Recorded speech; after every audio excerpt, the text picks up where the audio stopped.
서울 시내 동쪽 외곽, 재개발이 한창인 가리봉동의 낡은 뒷골목. 12월의 오후 햇살은 철거된 건물 잔해 위로 맥없이 부서지고 있었다. 최진호 형사의 거친 숨소리가 차가운 공기를 데웠고 그의 낡은 가죽 점퍼에서는 땀이 증발하는 미세한 열기가 피어올랐다. 젠장! 젠장! 최 형사가 읊조린 욕설은 기진맥진함에서 오는 것이 아니었다. 그것은 6개월간 끈질기게 추적해온 수배범 이도만을 마침내 코앞에서 목격했음에도 불구하고 그의 체포가 한치 앞을 예상할 수 없는 난항에 부딪혔다는 절망감에서 비롯된 것이었다. 이도만은 놀랍도록 민첩했다.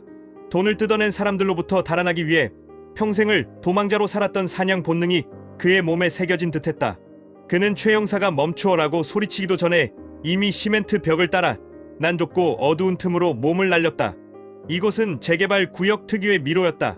반쯤 허물어진 담장, 녹슨 함석 펜스, 그리고 철거 잔재들이 무작위로 쌓여있는 공터가 수시로 나타나며 길을 막았다. 최 형사는 이 좁은 틈을 통과하며 낡은 펜스에 점퍼가 긁히는 소리를 들었다. 이놈 또 미끄러지려고 하는구나. 최 형사는 경찰 체력장 기록을 매번 갱신하는 괴물 같은 동료 형사들은 아니었다. 그는 인내와 집념으로 승부하는 곰이었다. 하지만 지금 그 곰은 한계에 다다르고 있었다. 거리는 이도만의 운동화가 일으키는 흙먼지 너머로 점점 벌어지고 있었다. 처음 10m였던 거리가 20m, 이제는 30m에 육박했다. 이도만이 시야를 확보한 넓은 공터로 접어들었다. 흙먼지가 날리고 저 멀리에는 펜스가 쳐진 대형 건설 현장에 웅장한 크레인이 그림자처럼 드리워져 있었다.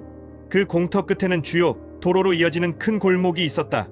이도만이 그 코너를 돌면 6개월간의 노력이 물거품이 될 터였다. 안 돼!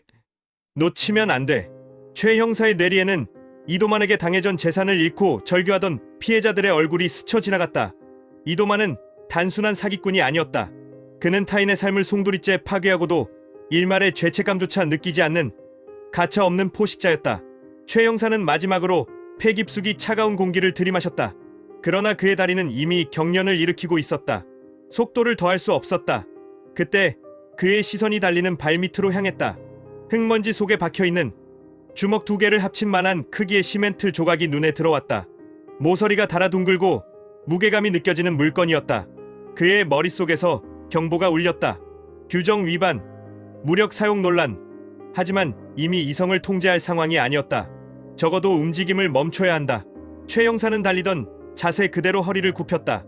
오른손으로 돌덩이를 움켜쥔 채 마치 투포한 선수처럼 몸을 비틀어 회전력을 만들었다. 목표는 이도만의 등판, 가장 넓고 둔탁한 곳이었다. 돌이 손을 떠난 순간 최 형사는 자신의 행동에 놀랐다. 그는 평생을 법과 질서를 수호하는 사람이었다. 돌팔매질이라니. 하지만 후회는 없었다. 오직 저 돌이 궤적을 잃지 않기를 바랄 뿐이었다. 시멘트 돌덩이는 예상보다 훨씬 정확하게 날아갔다. 이도만이 다음 코너를 돌기 위해 몸을 왼쪽으로 기울이던 바로 그 순간 퍽! 둔탁하고 묵직한 타격음이 흙먼지 사이로 터져나왔다. 정확히 이도만의 등 중앙 왼쪽 견갑볼 아래에 명중했다. 이도만은 충격에 의해 휘청거렸다. 그의 몸 전체가 돌의 힘에 의해 앞으로 쏠렸다. 그리고 바로 그 찰나 100m 떨어진 건설 현장에서 거대한 충돌음이 울려 퍼졌다. 인부들이 철근 더미 위로 거대한 쇠말뚝을 내리치는 소리였다. 탕! 쾅! 그 소리는 지식여지는 금속의 비명과 같았다. 폐허와 같은 주변 환경이 소리를 증폭시키면서 그 소리는 건조하고 날카로운 총성의 파열음처럼 왜곡되어 이도만의 귓속을 때렸다. 돌의 둔탁한 충격, 쇠망치의 날카로운 굉음, 두 감각은 이도만의 뇌에서 하나의 결론으로 합쳐졌다. 총이다. 그는 비명을 지를 새도 없이 자신의 몸에 느껴지는 충격이 총알에 의한 것이라고 확신했다. 수많은 도망 끝에 마침내 붙잡힌다는 절망감, 그리고 등에 박힌 탄환이 폐를 뚫고 지나가리라는 공포가 그의 전신을 마비시켰다. 크아악! 이도만은 괴성을 지르며 달리기 자세 그대로 앞으로 꼬꾸라졌다.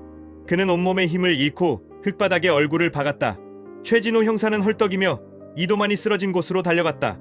그는 이도만의 옆구리에서 권총집을 확인했지만 총은 여전히 고스란히 들어있었다.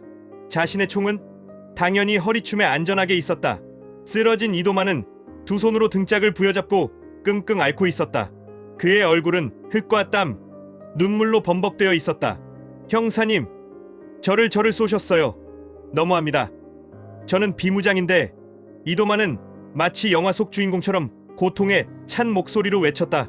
최 형사는 이 광경을 보고 그 자리에 멈춰 서서 어안이 벙벙했다. 그는 이 상황의 황당함을 이해하기 시작했다. 돌멩이, 그리고 완벽한 타이밍에 터진 공사장의 굉음.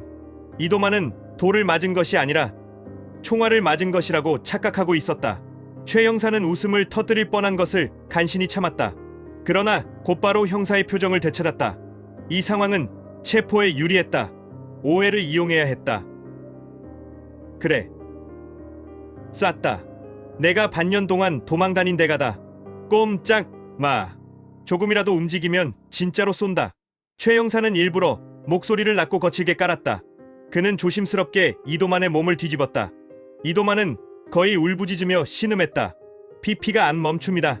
아무래도 등뼈를 맞은 것 같아요. 제발 병원부터.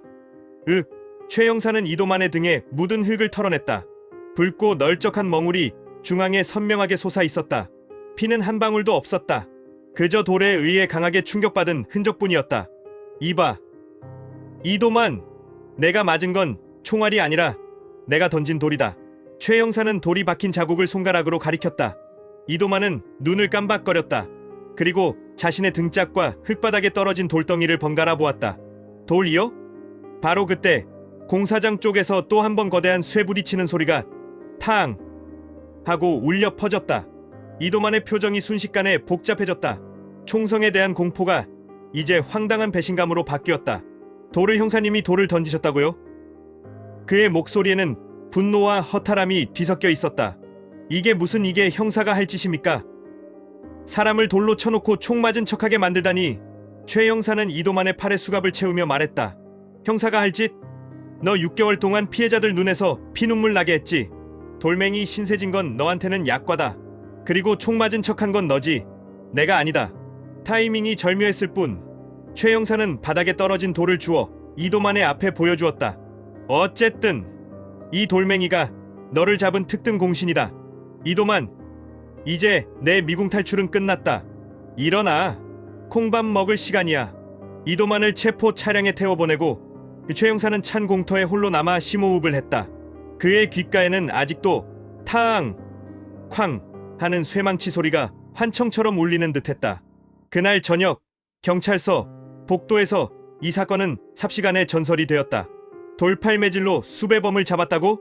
아니, 돌멩이 명중 직후 공사장 소리가 총성처럼 들려서 이도만이가지 혼자 총 맞은 줄 알고 자백하더랍니다.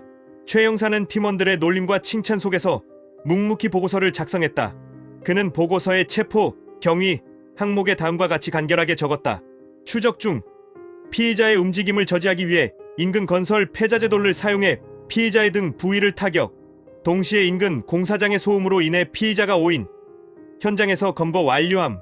그는 잠시 펜을 멈추고 창밖을 바라보았다. 그의 인생에서 가장 불가능했을 것 같은 체포.